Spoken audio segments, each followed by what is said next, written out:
I can't wait for this. I love seeing new players put on their stuff. It's like Yeah. I like seeing they see things in a different lens. And if we say that we have a 3-2-1 and pills, our 2 seed Slay versus our 7 seed and rookie Prey. And Prey could have gone with those two red yellows and just immediately gotten 4 off the board, but instead electing to address the right side. Meanwhile, Slay's playing a very split high elevation board, and looks like Prey may have made a misdrop. It's easy to work around. You have the underclear if you want it. Electing not to go for it there. But Prey is going to get the double reds off the board. Going to drill down. It's just if he can get a tuck on that blue, he's actually in good business here. He's going to do it and get a Ooh. nice combo off of it. Down to 10 here, holding on to a lead early. Excellent recovery from Prey. He definitely was shaking his head and grimacing a little bit with that early miss drop, but definitely turned that opportunity into something very, very useful. Really chopping it down really has a very straightforward board here. You know, a lot of these players, I think the big point and selling point with this game, and especially at those earlier levels, is more of a top-down approach. You know, being able to tackle most of the board vertically, and these players doing just that. Prey with a 4 virus advantage over on Slay. Yeah, Prey, minus that one little hiccup on that right side, has actually been playing phenomenally here. He's free and clear on this blue, so all he needs is 3 blues and he's out. Slay's a little bit buried in the right corner, and is needing a bit of a misplay there, trying to maybe slide that red blue over. But Prey's going to be out first at a 122. It's a great time out of level 4 to 122, and a little similarity with his earlier board. Looks like it'll be a little bit sloped and a little bit high, so he's going to have to tackle it from a couple of different layers up to the top, and a lot of viruses over the bottom portion here. I like how he tucked that red yellow in, still completely devoid of any sort of garbage and playing a squeaky clean game. Slay looking like he's going to need a couple of. Okay, he's going to combo it down to drop everything. He just wasn't getting the red blues to advance his board. Bit of a misplay there by Prey in columns 1 and 2 with the red yellow. It can still easily be fixed. But meanwhile, Slay's still looking for that red. There it is, and is going to be out at a 201. Rough going for 4, but still plenty of time to catch up. Most certainly. That was not the best sort of RNG sequencing that came over on Slay's way. A bunch of yellows and reds that, or yellows and blues that came over and just wasn't able to advance this board. But he's going to go shake those nerves off and get right back to it. And that's exactly what he's doing here. Pretty clean board, but it's 21-4 in favor of our rookie Prey. And I was looking at Slay's starting board, and if I'm correct here, there were only 4 yellow viruses total. So that makes planning really, really rough going. But Prey here is looking. I think he's making the right call here. He's going to try to go horizontal on those yellows, or that yellow. He is going to be forced to combo out unless he gets a favorable blue here. And it looks like he is going to get it. He's going to clear that second column out, and he is going to be out of here at a 259, so sub 3 halfway through. Really good showing here from our first time player. And that's a great academic play on Prey's end here. You'll see players, especially players like Packing Dimwit, really early into Dr. Mario scene talking about the end games. The majority of end games will start with a horizontal into a vertical drop or vice versa. And Prey recognizing that and really capitalizing the amount of pills coming his way here. And that's given him a great opportunity for a great end game, squeaky clean. Still maintaining that really clean top line is Prey, and is really having a place to release all of his pills here. Meanwhile, take a look over at Slay's side, who again, the story is just he's just not getting the right pills coming his way here. Just a couple more reds to get out. That's going to clear one of them, and 3 more pill halves to get them out here. That's 1. Here comes 2. Well, moves that over to the side, and he's going to go ahead and keep that over here. But Prey is really in that 5th gear right now. Slay out at a 351. Prey devoid of blue right now, so he's going to have to be smart with any blue that comes his way, and really take advantage of any double yellows, double reds, and he's absolutely doing that here. Is going to go for the sandwich clear, sandwich double on these yellows, and is kind of using 8 as a trash column for support here, where he can, and he is going to drill down here. So free and clear on every virus here is Prey. He is down to his final 7. Slay is at 20 viruses here and makes a misplay on that blue yellow. Very critical play there in columns 5 and 6. Easily correctable with an underclear. We'll see how they decide to play it out. But taking a look at our first time player again, Swong, that's a bit of a higher elevation drop than I'd like, but still making absolute mincemeat out of these first 3 levels. Man, just chewing through it here, and Prey's MO has been just to play efficiently and really just keep it as a academic sort of play over on his side, and he's doing just that. I mean, he's been having very minimal misplays. He's really just taking his time going into it, knowing that this is his debut. You know, the mental hurdle is definitely something that a lot of the new players will have to overcome. And Prey is he's looking like a veteran out here, JB. It's just really great to see. Yeah, and he's just making really smart plays, and he's trying to keep pill combinations open, which is just it feels like a basic technique, but it really is a kind of a craft. I mean, you're one of the best at this, so being able to have an opportunity for every pill combination on the board while just trying to manage the stack. It's a very difficult thing to do, but we're really seeing it put on display here. Most certainly. I mean, it's taking pages from a lot of the players' books here. And as I mentioned before, the two players that really come to mind are Packy and Dimwit. And this is very Packy Dimwit-esque sort of playing it down and having a place for everything here. And it's just really excellent to see, especially him coming out the gates with his debut here. Meanwhile, we take a look over at Slay's side. Okay, he's now free and clear. He just needs a yellow there. I think he's going to clear out red out horizontally. And he can go either way with that double red. So he just needs one more red. And again, that seems to be the story. This seems to be the seed that is there's no reds on Slay's seat, but he's out of 601. But Prey is definitely firmly into driver's seat with this level 7. Prey has a bit of a tight right side, but is really just trying to get as much open on the left side to kind of trash column it, and going to get a very fortuitous blue-red sequence here, and is going to drill down, and it's just keeping everything nice and clean. He's got things for everything. He's going to get a double here. This is some just absolutely wonderful luck. He could try to be fancy and maybe spear that blue up, but decides not to, and is setting up the red first. I like that play.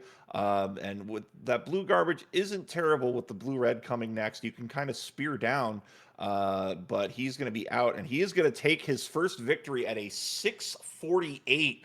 And look at the shock on his face as he takes his first ever competitive Dr. Mario victory. He's still in shock. I don't know if it's a frozen camera. If he, nope, nope, it's still live. He's still alive. So excellent play from him. And there he goes. The reality has set in. Oh, you love to see it here. Just that sort of the celebration's coming early. The nerves are shaking. I know he's excited. I know he's pumped. And I know Slay behind the scenes is like, you know what? Let's make this interesting. We kicked off with a double decider. Let's go for that decider. Pray. I'm gonna make it tough for you. All right. We're going to get into our second game here. We're looking for readies from both of our players, and we've got a Prey cheering section going on here. A lot of folks that we know, Ramsey Fox, one of them, but Slay not phased, I think, in the least. We have readies from both of our players, and Prey saying that was a PB for him. I think that's the first time he's gotten a sub 7 on this block. So, like it always. I mean, you know this. You're one of the best competitive players of this on the versus side as well on speed. But like something just turns on when you're playing this competitively. It certainly does. It's one of those things where you get into. I'm not gonna say tunnel vision. It's not the right terminology for it. It's one of those things where there's a certain thing where it's like a fight or flight response that takes place, and it's just you get into this adrenaline rush, and it's a magical sort of experience. But sometimes it can go to awry. But as we say that, these players are just dropping everything down. I'm liking both these players actually have an interesting chasm towards the third and fourth column of their boards here. But I'm liking how Prey's addressing is keeping that top down play. Slay is forced to maneuver things over to the side in order for him to have plays where he needs to. But Prey being gifted some great RNG and is really capitalizing on it there. 11-11. It is a tie game, neck and neck, 8-9 now. Yeah, these two players going just absolutely at it here. It's a little bit cleaner of a board for Slay, but Prey here is going to get some very fortuitous RNG. He's going to get a couple of doubles here, and he is down to his 3.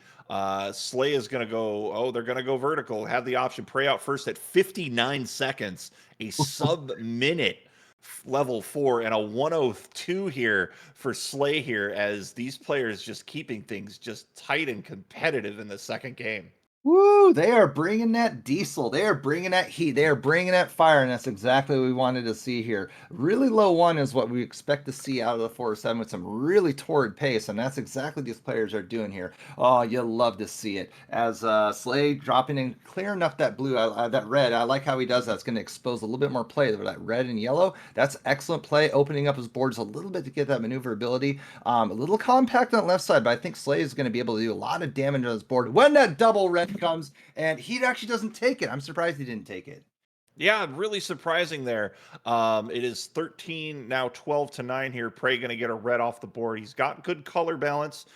Just trying to keep things nice and easy. The big problem, I think, is going to be column one. Slay is just kind of buried here. I think they're dedicating themselves a little bit too much to that red double. If they Ooh, get it, it's going to be okay. a nice combo, but now it's kind of fizzled out. But we are going to get a combo there, and a double yellow is huge. That's going to get 3 off the board. That's going to put Slay in the lead, 2-4 here. Prey's going to get a combo, and he's down to his final 2, and he's going to have a little drop time here, but he's just needing 3 reds. But it is at a 222 out. First is EvryTimeWeSlay, but Prey not far behind at a 229 here as both players into 6. Wow, and they are just really hitting that extra gear going into this level 6. They are just dropping everything down, keeping everything nice and tidy. I'm wondering if Slay, okay, Prey actually is going to go keep it a little bit more academic with that, just do the vertical, and I think, again, that's the best approach for these earlier levels, especially since you have the outs there. But meanwhile, we take a look over at Slay's side. Slay is going to have to do some tucking over there. He's only got 1 blues, and that's exactly signaling, placing the reds and blues where he needs to, placing the yellows down. I wonder if he's okay. He's going to take that fat log over on top there. Excellent heads up play over on Slay's side. Meanwhile, Prey's starting to get into a bit of a hesitation here. He had a couple of good plays, but kind of squandered them. But he is starting to work on things here. He has a couple of sandwich clears. Double yellow blitz would be massive for Prey right now. He is down to 16. He's now down to 15 with that red clear over in column 8. And it looks like he is going to go. Oh, what is he going to do with this double yellow? He is going to tuck it in for that triple sandwich clear. And now down to 11, now down to 10, evening things back up. It is interesting boards here for both players. A yellow would be huge for Slay. I think Slay's kind of telegraphing that right now and is going to flip it down, going to set up the blue vertically as well in column 4, or excuse me, column 5, down to 6 viruses. Prey is down to 7. Can't quite get that double red to play. Very tough there, and he's also got that yellow garbage to worry about. But now he's opening things up. He's got those final 2 viruses up at a higher elevation. I think that could be critical here in this late game, Swang. Yeah, he's trying to keep that flexibility. He had a couple of little bit of hiccups with yellow on top of the blue, and things just were paninied in the wrong spot. If I can take a look there, but he has opened it up here. Slay out with a 4:05 and Prey not too far behind here. Slay is definitely a little bit in the driver's seat with a 20-second advantage over Prey, our 7th seed. But is no lead is insurmountable at this point here, as we saw with all these matches so far.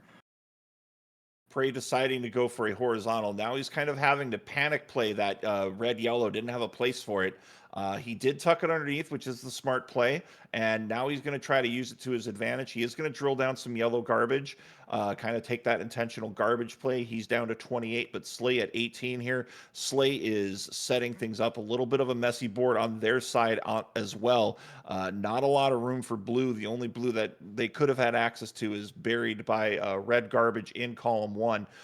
So blue is not the greatest play right now, but now with that drop, the underclear is available and does take it down to 14 here, and looking to set up maybe a little bit of a brave horizontal up top. And there was a story over with Prey's side as well. He didn't really have any sort of blue access as well, so it was a tale of reds and yellows over on both players' board. Looking like Slay is able to maneuver that hiccup on his board, being able to get that blue set up there. I actually do think that's a great play with that. He is going to signal it down. He is going to clear it now. All of his blues at this point will be strategic garbage, and he's going to be able to tackle everything from multiple directions, and that is what Slay is doing. 7-17. Slay with a 10 virus advantage over Prey, who is doing an excellent showing for his debut. He is down to 14, but he made a bit of a misflip. You could kind of see it hanging out in column 2. He was trying to set up maybe a combo to garbage clear and didn't quite get it going. He misflipped that red yellow. A little bit of a panic play there, but he still got things going here. Has a really good double if he wants it in row 2, and I think he's not going to go for it. Okay, it is now just a couple of reds. That double red, hugely fortuitous, and out at a 626, and forcing a decider is every time we slay. Man, so many deciders for this silver bracket. I love it, love it, love it. I know the players are a little antsy with any sort of deciders that take place, but can't stress it enough. If you're the viewers at home, this is just for you all. So enjoy, strap yourselves in, and get ready for an excellent decider between these two players here. I would have to go back and look, but I believe this is the first round 1 where everything has gone to decider. I'm just gonna double check that really quick here. And from the looks of it, yeah, that seems to be the case here. Okay, well, we're setting records with PBs. We're setting records with the stream as well. Deciders across the board, and this is it. This is what the DrMC is all about: is setting records in and outside, behind the scenes and on stream as well. So what a historic moment for us. All right, we've got readies here. Will the 2 seed take the win, or will Prey in his debut take the win here and advance to the second round? 3, As we see 2, 1, and Piho! Decider time right here. Woo, Prey with a little bit of interesting board. Everything kind of spired up in the center here. That's going to be interesting. But no, he is trying to drop that down to create a little bit more symmetry and flatten the board. But he's really going to town. These doubles coming at the just opportune moment over on Prey's side. Meanwhile, take a look over at Slay. Slay with some opportunities for some horizontals. I don't know if the double red will come. If he does, we'll get to absolutely see it over the top portion. But I'm not going to hold on it for too long. Prey here down to his final blue. This double yellow is huge, and he's not going to go for the double clear. I think that's the smart play. Clear the garbage out. You can get another double yellow or easy access to that final yellow, and is playing nicely here. I think he was trying to go for the tuck. I don't even know if you go for the tuck. That's kind of a bit of a smarter of a play here because he actually reduced his drop time. Yeah, most certainly. He's definitely he's at his last portion of his end game here with all reds and just really going to slam things down, place things over in his first, second, seventh, and eighth column here. But as we say that, we take a look over at Slay's side, who was gifted the double red at the opportune time. I see. Slay's going to go ahead and try and he's signaling he wants to drop the yellows horizontally, get the blues and reds on top here for keeping the end game for him nice and clean there. But Prey's still hoping and holding out for those reds here, who hasn't been really getting some reds here, but he's going to get this final one here. He's flipping around. He's going to get it at a 127. Great sequencing there by Slay. Going for that double yellow horizontal with that setup was a bit ambitious. Really, a double blue would have been optimal there, but managed to stack things up and get it. Already down to 13 here as Prey has the opportunity for sweets. He doesn't take it. Is going to be down to 22 still. He's going to get this nice little D-sandwich double there, and I see he's making some mistakes here. Maybe just a little stressed here. It's one of those things. One of the key things here in the competitive game is, you take a loss, you just kind of have to let it roll off your back, and we're kind of seeing it kind of fall apart here, but still trying to make things competitive here. But Slay is absolutely blazing through here, is going to be out at a sub 2.5 at a 224 down to their final 2 levels. And if they get out first, they advance, and already Swong signaling for a double D sandwich there. Yeah, Prey has got some opportunities to drop things down here. Taking a look over at Slay's side, Slay has got some opportunities to really keep the pill sequencing going over on Slay's way here. Looking for some blues and yellows to open it up here. Probably if the blue yellows come, he can then take out the reds horizontally, but no, he's just going to go ahead and have a place for everything he needs here. Meanwhile, take a look at our Prey's side. A little bit of a series of misslips over on the side here, a little bit messy board, but a relatively straightforward board here. Just a couple more reds, and Prey is going to be able to join Slay with the level 6 here. Out of 312 into it here, but Slay really taking advantage of this and is really going to town with this level 6. Yeah, Slay's playing phenomenally right now. Maybe the pressure got to them, or there was a bit of a wake up call as far as ability goes here. But we're seeing things go absolutely in favor of Slay here. Slay's got a couple of spires that they're going to need to clear out, but playing phenomenally well here. Down to their final 8 viruses. Prey is starting to go to town here. He's got good pill combinations for everything. And kind of went a little bit off kilter there. I would have just gone for the clear first over in columns 1 and 2. But he is currently down by 10 and looking to set up horizontally. I like that decision. Meanwhile, you take a look over on Slay's side. Slay has opportunities to address everything. Slay signaling that they need a yellow over in that 7th column to drop everything down. I like that red stacking on top there, dropping it horizontal and or vertical. Again, a very academic end game that you'll see about 90% of the time. But Slay getting into their level 7 to 417, really capitalizing and just really keeping it nice and tidy is Slay. They've definitely got their footing back. Absolutely. Here, it's 30 viruses to go. Prey's got a little bit of a messy end game here, but he does have a setup where he can kind of get things going his way here. Looking maybe for a yellow is going to get that double yellow off the board, but he's going to have to find a solve here for this blue-red that's hanging out in columns 5 and 6. Doesn't really have an immediate solution for it, and the more he stacks, the more he puts himself in a predicament in those final 3 viruses on the bottom. Yeah, vertically clearing out the yellows, exposing red. Prey looks like he's going to go ahead and signal that he is going to go ahead and drop things down with the blue here. That double exactly what he needs. Excellent cross open a board up here. Going to go ahead and clear the blue out, but that red is still a little buried over at that 7th column here. Probably the best plan of attack for Prey at this point is to vertically clear. Yep, he's going to go ahead and vertically clear out over there. But it's looking pretty academic at this point with Slay, who's down to his final 8 viruses. Yeah, and great setups everywhere. Looking to go for the fat log and going to get it down to their final 2 here, but not getting lapped is Prey. He's just needing a couple of, or rather Slay here needing a couple of yellows. I'm getting my A's, my rhyming. These players' names rhyme. What more do you want from me? But out at a 5:51, very solid time. It is going to be game and match to every time we slay. Man, but an excellent showing from Prey. I hope to see them in another bracket, another qualifier. That was very great showing here. Getting the PB. I mean, those PB strats are really tough strats to beat, and Prey showing us that even as even with his debut, that PB strat is definitely the meta. That is the way to get your W's up on the board here. So GG's across the board, and excellent showing from everybody here today.